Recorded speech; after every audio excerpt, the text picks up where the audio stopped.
Christian greetings. This is Missionary Addien Pike speaking. The date for this recording is September the 11th, 2015. These pictures and film you're going to see take us back over 50 years ago when, as young people in Australia, my wife Addien and I went there and started the Faith Baptist Church, located in Gladstone, Queensland, Australia. Gladstone then was a small fishing village located on the eastern coast of the nation, similarly to where Newport News, Virginia may be located in America. This film is sort of a sweeping review of the church and some of the people sitting there as I'm looking at it now.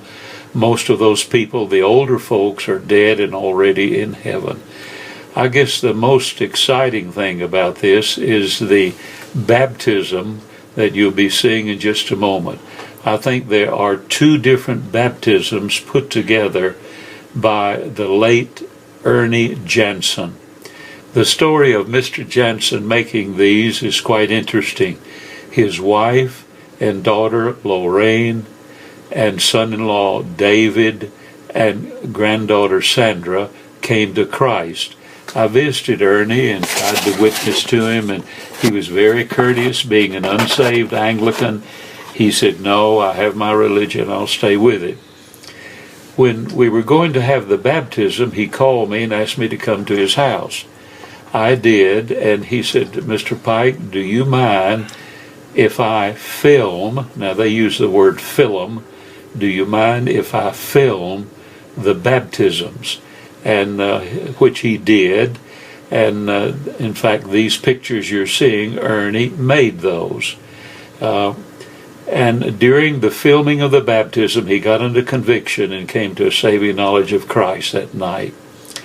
What we are looking at, that's the origin of these pictures being made. What you just looked at was the induction of the new pastor into the church. His mother and I left. That's my wife and I standing on the steps, and our son Philip, I believe. Yep, I believe that's baby Philip there, or Rosemary one. I can't keep up with her much anymore. And so that's a little bit of the background of these baptisms. There's so much that could be said about the individuals as we look back at them. I was speaking about Mr. Jansen there, Ernie Jansen. He was a superintendent of the main roads department. They call the highway people that in Australia. Now you're looking at the old cars coming across the causeway, coming to Auckland Creek, where we had our baptism. And you're looking at pictures of different people. That's Mrs. McClure there. I'll be speaking her tonight over the telephone. She's one of the four left. I see Ron Jones there, ex-veteran of the British Navy, was saved, and so many other people.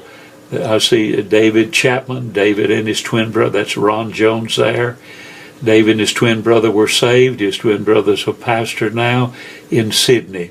And so there are many people here. I could talk to you about them as they come back to memory. Now, a thing of interest here, you notice that I am not baptizing. I have never baptized a person in my life due to my physical condition. It's impossible. It's ironic that the first verse of Scripture that I ever preached on was, "For Christ sent me not to baptize, but to preach the gospel." Little did I realize how that would be fulfilled in my life. You're looking at Reverend Noel there, and Noel was a Baptist Union preacher, a good one, and he came down from a city 100 miles north and did the baptism for us. There he is now. He was a great man and a friend. He died with a heart attack in Rome, Italy, many years ago. That's the Jones family being baptized, all ex-Roman Catholics. The husband and wife are both in heaven now, Ron and Beryl Jones. That's, oh boy, I can't get his name now. Oh, that's Ron, that's Norman Howard, that's Mavis, and their ex-Jehovah's Witness who was saved. She's following her Lord. And that's Noel's asking her, questioning her about her salvation. Let's see if we can pick up a few others now. And there's Daffy McClure. I'll be speaking to her tonight over the phone. She's an old woman with Alzheimer's, and her great-grandson is going to sort of help us to have a last prayer with. Excuse me. God bless her. Her husband is in heaven. I prayed with him a week before he died with cancer. That man there was an engineer of the railway. He died in a train wreck 2 years after he was saved. His name was Norman Bloomer. That man there, I can't remember his name. He was a radio engineer. I found him house-to-house visitation. He was saved. He's also in heaven today. A radio engineer. I found him in an old house by himself. Here's Noel Johnson. Noel was a Kanaka native, came to Australia to cut sugar cane, read the church sign. I led him to the Lord. Noel's in heaven there. There's a little boy named Baxter. He's a jackaroo, an Australian cowboy now, the last I heard from him. There is David Chapman. David was saved. He was a twin. Both brothers were saved. I remember the names. There's Mr. Andrinkio, a Russian who escaped the Soviet Union, walking along there. And there's the folks having the necessary Australian cup of tea after the baptism. The Aussies like the cup of tea, like Americans like their coffee. There's my old Zephyr car sitting back there. And they're sort of fellowshipping with one another. There's David McClure coming along the way. And there's Oscar. That's me and my wife. We're young. What a beautiful wife I had. Look at there. Isn't that wonderful? To look back over 50 years ago. There's Barbara. She was our neighbor. We won her to Christ right there. Well, she was a tough woman, her and her husband both. Both of them came to Christ. And there they are drinking their tea. Notice the hats the Australians wore. See those hats there? My wife got one and wore a hat just like them. Now they look funny today. They look like a bucket turned upside down, but the Aussie women, most of them would not come to church without a hat or a hat on the heads of their little children and daughters. Now, I don't know what's going on here. It seems like they're still having a time of fellowship and talking. I wish I remember the names of the little children walking around, but sorrily I don't. There's my sons David and Timothy, and there's Mom with our little daughter Rose. Look at Mom's hat. Isn't that nice? There's David and Timothy there. And there's our daughter Rosemary. She had the habit of waving at everybody. There is Helen Geddes from Zurich, Switzerland. Due to a bicycle wreck, she went out and helped my little boy. We went to the house, got her in church, won her to the Lord. There's Doreen West. There's Les West. He died with a heart attack shortly, 2 years after being saved. They were both unsaved Methodists. Les was from England. There's Mom with our daughter again. And there's my son Timothy with our little daughter on the back steps of our house. Now notice the steps I had to climb there. It was a piece of cake. There's little Rosemary waving. There's the steps up to the back door of 66 Off Lane where we lived. There's Timothy, our son, leading his sister down the steps at 66 Off Lane. There's David and Tim with their bicycles. We had more bicycles in the church parking lot. I think we had 3 cars and about 25, maybe even 40 bicycles. There's how Mom traveled. Rosemary rode in the basket. That's how she went to get groceries downtown in the little store down there. How's that? That's real primitive missionaries.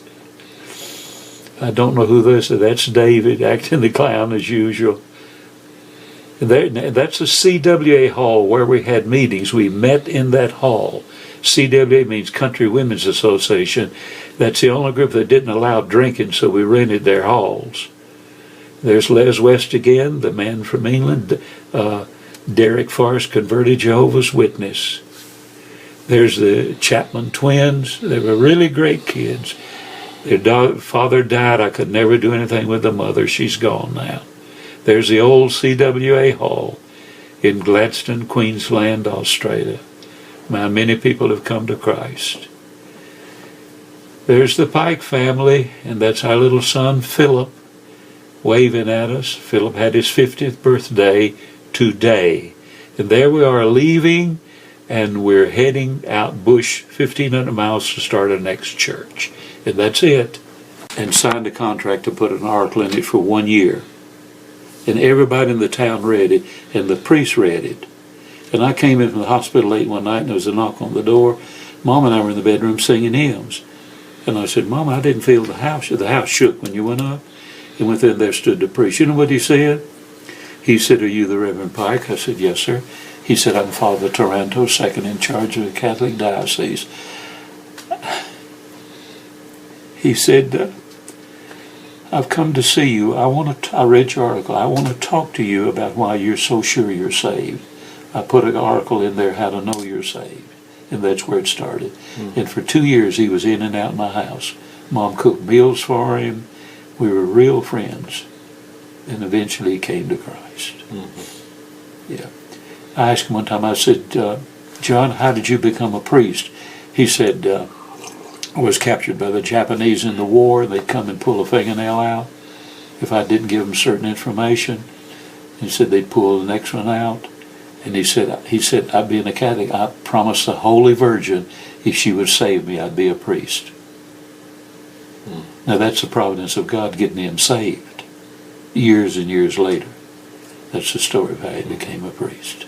And he said they didn't come back anymore after I made that promise. Yes, what this is just sort of a pan across the congregation of one of the particular church services they were having there at Faith Baptist Church. There's different people there. I know a lot of them, and still. And then, of course, as I've said already, many of them, the old timers. There's Roy Perry, a fisherman. Roy's in heaven. Roy was like a father to me. That's a different folks there. That's a pulpit that was made by the converted cabinet maker Ron Jones from England. He made that pulpit for me as my crutches propped up against the wall. It's a bit dim here, but it straightens up as you go.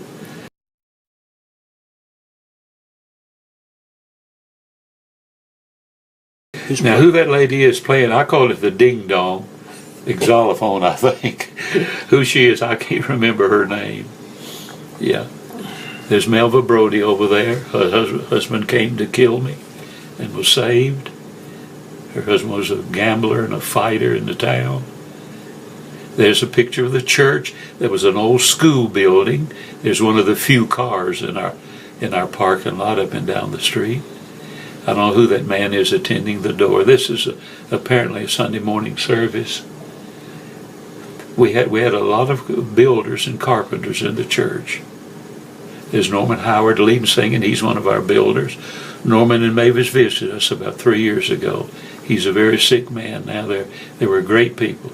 She was a very intelligent woman. She could speak 3 or 4 different languages.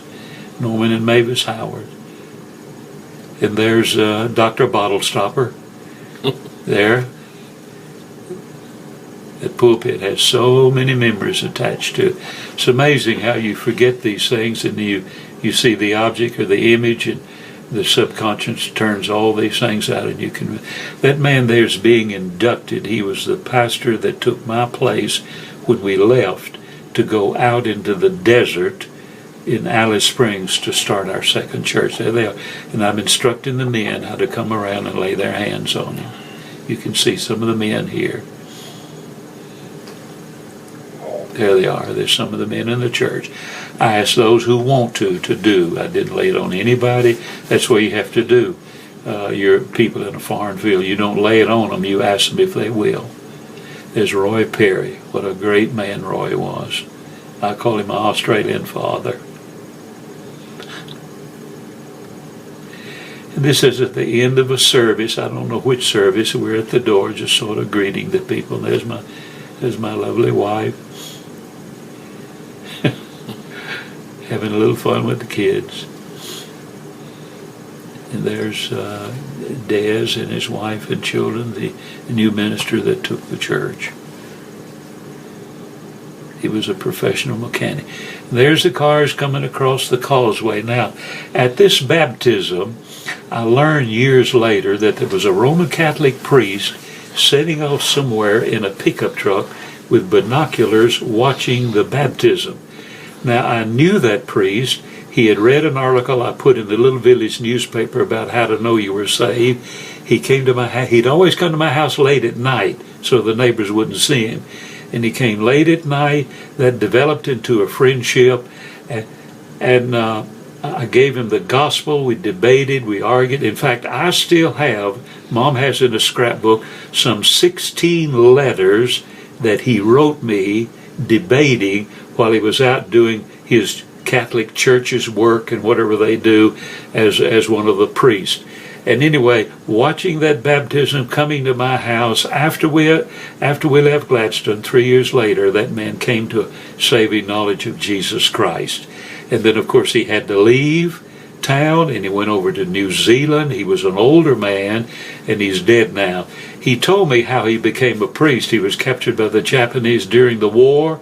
In interrogation, they'd pull a fingernail out and a fingernail out, and he said it was so painful, and being a Catholic, he said he promised the Holy Virgin that he would be a priest if she'd save him. The interrogators never came back. When he got back to Australia, he became a priest. That was a providence of God, and he came to our house and was saved. That's the story. His name was Taranto. If you got a map of Italy, look down. Italy is like a boot. And right on the hill, there's a sea village called Taranto, named after his people on the hill of Italy's boot. And as I've said, that dear man's in heaven now. I remember one occasion he came to our house and he took our little daughter, Rosemary, up in his arms and he held her and he hugged her. I'll always remember what he said. He said, "I wish I could be married and have a little daughter like this." Well, I tell you, that made me hate that Roman Catholic, not the people, but the system with a passion, And when he opened his heart to me, he was a different man from a priest, so-called, taking confession. That's Lorraine McClure coming out of baptism waters. That's Norman Bloomer, engineer. Say was killed in a train wreck. He was an engineer on the largest train line in Australia. Norman was a great man. He was a tough Aussie. There's the radio engineer whose name I can't remember that was saved. He was a lonely man, and I knocked on his back door one night and found him. I wish I had his name, but I can't get it for you. There's Noel Charles. There's a Noel Johnson, the Kanaka native who came to Australia, read the church sign, came to the house and was saying, "Noel, if you said something about me, Noel would fight you." That man loved me. And there's the Baxter boy. He's an old man now. He's a jackaroo. That's an Australian cowboy. There's David Chapman. He and his twin brother were saved. There's the folks enjoying a cup of tea after the baptism. Andrinkio fought against Lenin in the revolution. Andrinkio's in heaven now. We went back to Australia years later and found his wife dead in the bathroom. She was nearly 100 years old. And there's some of the folk there. Some of them I know, some of them I don't. There's David McClure. David's in heaven now. I phoned David a week before he died and prayed my last prayer with him. There's my dear wife of 61 years. There's Barbara. There's Barbara. Boy, she was a tough nut. Wow. Ron Jones there. I should know that young lady, but I don't. I can't get her name. And some of the others, I'm sorry, I can't call all their names. They're just different friends. I don't know. I think somebody's sort of given a farewell closure to the baptism before we sent the people home. And there's the Australian hats, as I've talked to you about.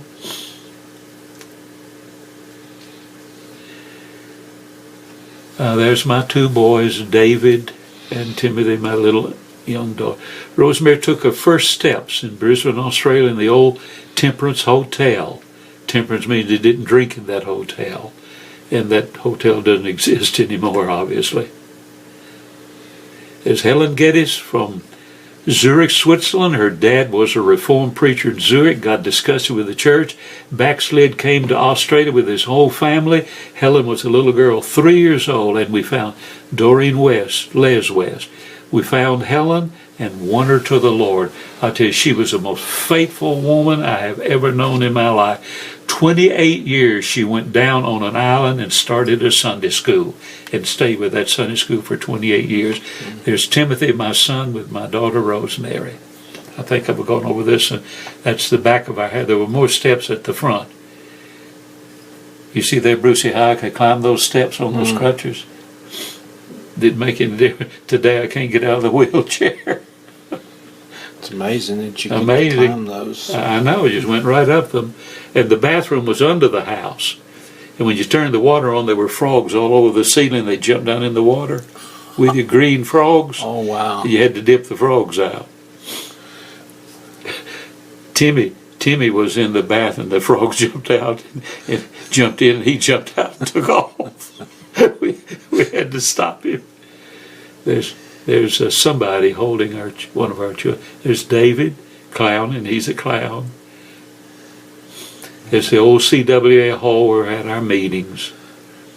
Many a soul has been saved in that hall there.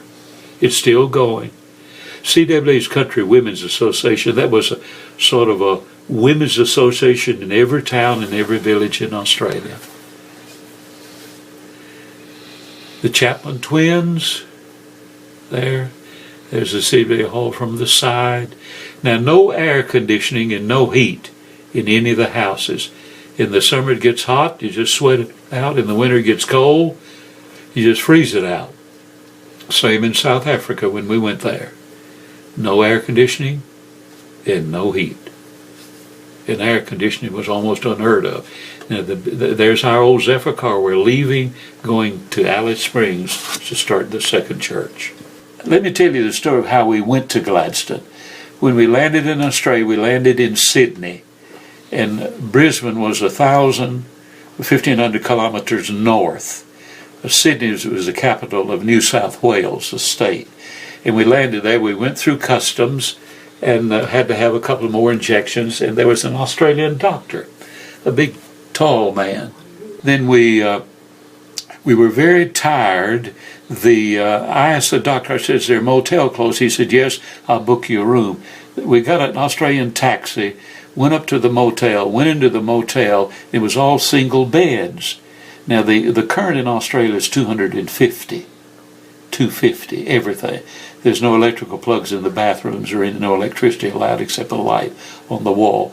We went in, we were tired, we were unloaded, and I reached up, I took the corner bed, I reached up to turn the light on, there was a shortage.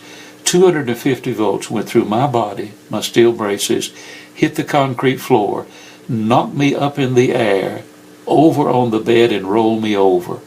And the kids were screaming and yelling, and the owner of the motel comes, and he comes in and said, what happened? And I was laying there. You know what he said? He said, mate, you're supposed to be dead. Now that's how we entered Australia. And then we got on a plane, flew up to Brisbane, got a car, traveled nearly 2,000 miles around the country, coming back down the coast to Brisbane, hadn't found a place to start a church. We stopped at Gladstone. The kids went on the beach to swim. And while they were swimming, I was sitting in the car, and 5 little Australian kids came up to the car, and they liked my accent.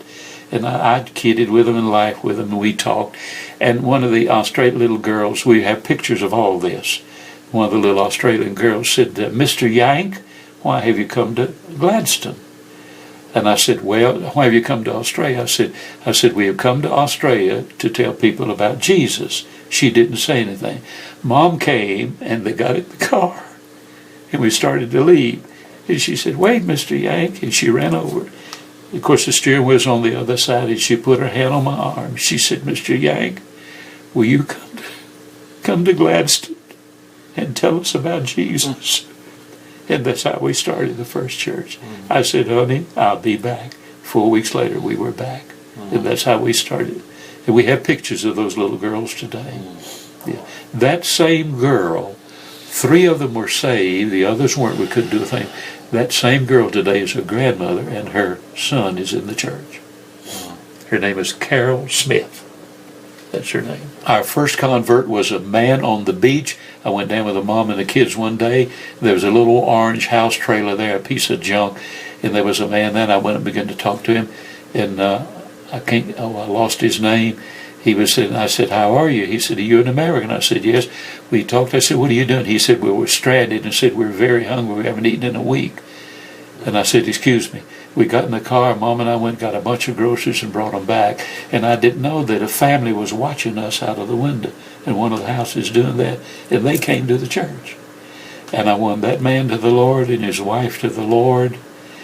And we gave him money to get back to Sydney. He got to Sydney. 3 years later, this man walked in the church, clean cut with a suit on. Oh, if I could just remember his name. And he said, "You don't know me?" And he gave me. I said, "Are you him?" He says, "Yes." He said, "We're taking a vacation. I want to stop and thank you for what you did for us." Yeah. Yeah, that was the first. The second convert was Mrs. Geddes, the woman I told you went down on the island, had a Sunday school for 28 years. My son Philip, Timothy had a bike wreck in her front yard. She came down and helped him. When Timmy came home crying, the Australian Band-Aids were black. He came in with black Band-Aids. I said, "What happened to you?" He said, "Daddy said I had a wreck, said a weight. He helped me and put these things on me." I said, "Show me where she is." We got in the car, went down there. She came out. She looked in the car window and said, "Oh, there's my little Yank I patched up." And we became friends, and we won her to that we could never do a thing with her husband and her son. Never a thing. Mrs. Geddes was our Australian mother. She adopted our kids. She would ride Rosemary around in her little green. Over there they call a truck a ute. In her little green ute. I think it's brief for utility. Mm-hmm. And Helen became a grandmother. And when we came back to the States, every year for my birthday for 2 years, she sent me $100 Australian bill. Thank you for coming to Gladstone. We've still got some of the letters. And Mrs. Geddes went to bed one night and went to sleep and woke up in heaven. And Carol Smith, the little girl who said, "Yank, come back to Gladstone," phoned me about her and said, "Mr. Pike said, I want to tell you Helen Geddes is with the Lord." Said she loved you and Miss Addien so much.